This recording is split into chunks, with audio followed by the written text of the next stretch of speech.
Hello दोस्तों, मैं आपका दोस्त अंकित। आज रीजनिंग की इस क्लास फोर्थ में मैं आपको टॉपिक करवाने वाला हूँ कैलेंडर। लास्ट की 3 क्लास मैंने ऑलरेडी अपलोड कर दी है। जो कि टॉपिक हमने डाइस कवर किया, उसमें पूरा डाइस कवर करवाया स्टूडेंट्स मैंने। तो चलिए शुरू करते हैं कैलेंडर।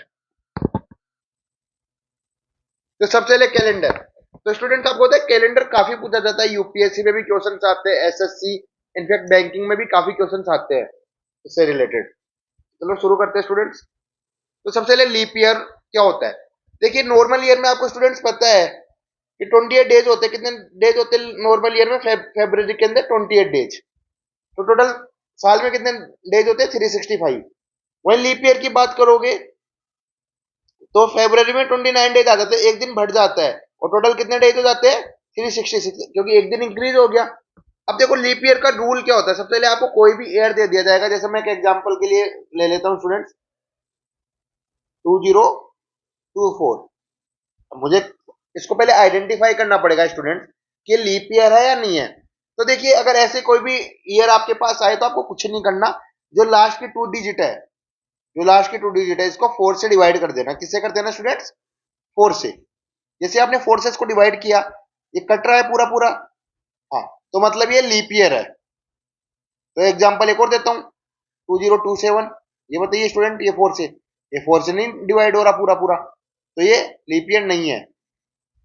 लीप ईयर नहीं है, जबकि ये क्या है? Leap year. समझ में आया स्टूडेंट? जबकि एक और इसमें होता है सेंचुरी ईयर्स के लिए। सेंचुरी ईयर्स क्या होता है? जब डबल जीरो आ जाते हैं लास्ट में। क्या आ जाते हैं स्टूडेंट्स? Double zero. मैं आपको दिखा देता हूँ करके एक बार। जैसे मान लो एग्जाम्पल के लिए मैंने ले लिया 2000। अब ऐसी कोई डिजिट आ जाए आपके पास, ऐसा कोई ईयर आ जाए, तो आपको क्या करना है? 4 से नहीं करना है इस बार। इस बार कंप्लीट को 400 से करना है। किससे करना है स्टूडेंट? 400 से। देखिए मैंने यहाँ पे मेंशन भी किया हुआ है, जीरो से जीरो क्या, 4 से। मतलब ये क्या है? 2000 लीप ईयर है। जबकि अगर मैं यही बोलूं स्टूडेंट्स, नोट डाउन करते रहना स्टूडेंट आप, 1900, ये क्या है स्टूडेंट्स? ये लीप ईयर होगा या नहीं होगा? बताइए मुझे कमेंट्स में। तो आप करके देखिए 400 से। जीरो से जीरो तो गया, लेकिन 4 की टेबल में 19 नहीं आता है, तो लीप ईयर नहीं होगा।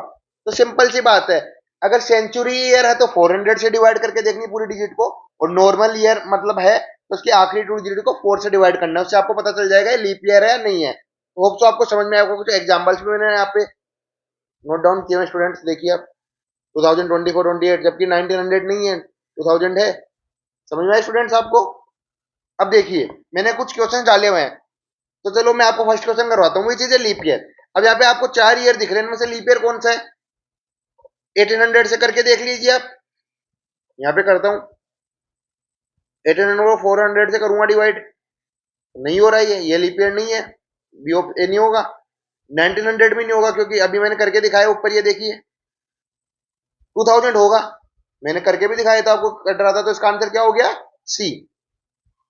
अब यही क्वेश्चन नंबर 2, फेब 29 डेज। ये आपको मुझे कमेंट्स में बताना है स्टूडेंट। आप मुझे इसका आंसर कमेंट में बताइएगा स्टूडेंट। तो होप सो आपको ये लीप ईयर वाला कंसेप्ट समझ में आया होगा स्टूडेंट। चलिए टॉपिक नंबर 2, कैलेंडर में ही टॉपिक नंबर 2 पढ़ेंगे, ओड डेज। अब ओड डेज क्या होते हैं? तो स्टूडेंट्स आपको पता है 1 वीक में कितने डेज होते हैं? 7 डेज। तो 1 वीक में 7 डेज होते हैं। अगर मैं बोलूं कि टोटल 10 डेज में बताने कितने ओड डेज है, तो एक हफ्ते में अगर 7 दिन हो रहे हैं तो बच्चे 3 दिन ओड डेज हो गए। तो ऐसे ही निकालना होता है स्टूडेंट। क्या द डे, एक second student, the day left over after making complete week are called odd days whenever day divide by 7। Total days को 7 से डिवाइड करना, जितने रिमाइंडर बचेगा वो क्या है? Odd day. तो जैसे नॉर्मल ईयर्स की बात करें तो कितने दिन बताए थे मैंने आपको? 365 डेज। अगर 365 को 7 से डिवाइड करोगे तो टोटल 52 वीक आएंगे स्टूडेंट। कितने आएंगे? 52। और साथ में रिमाइंडर कितना बचेगा? 1। तो इसका ओड डे क्या हो गया? 1। डायरेक्टली याद रखना स्टूडेंट, कितना हो गया? 1। वहीं लीप ईयर की बात करते हैं, टोटल 366 डेज होते हैं, क्योंकि एक दिन फरवरी में एक्स्ट्रा जाता है। इसमें 7 से डिवाइड करेंगे तो वही 52 वीक आएगा। लेकिन ओड डेज इस बार कितने हो जाएंगे? 2। बाकी ये जरूरत की होती है, इसमें अपन कोई भी डे की, कोई भी डेट का कोई डे बता सकते हैं, डे आफ्टर ईयर चेंज होते हैं वो बता सकते हैं, और डे डेट का रिलेशनशिप भी बता सकते हैं। तो नॉर्मल ईयर में कितने ओड डे होते हैं? 1, और लीप ईयर में 2। अब मैं आपको एक दो क्वेश्चन करके दिखाता हूँ। चलो इन्हीं से ले लेते हैं। क्वेश्चन नंबर 4 देखिए student, 100 days, how many odd days? Total 100 days. अपने पास कितने हैं? एक सेकंड स्टूडेंट, हाँ, तो अपने पास 100 डेज है। इसमें कितने और डेज है? तो कुछ नहीं करना, 7 से आपको डिवाइड करना है डायरेक्टली। 7 की टेबल आपको आती होगी स्टूडेंट।